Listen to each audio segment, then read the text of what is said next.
Rasenova, to je naseljeno mesto kod Bele crkve. Ovo je fenomenalna plaža Gat.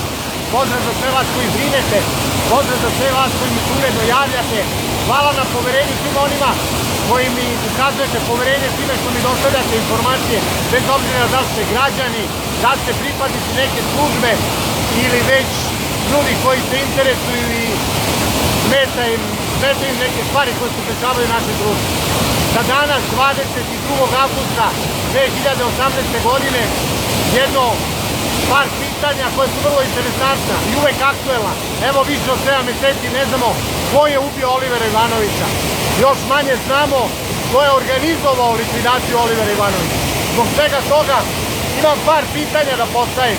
Milanu Radojičić, da li zna nešto u vezi sa paljenjem automobila pokojnog Olivera Ivanovića?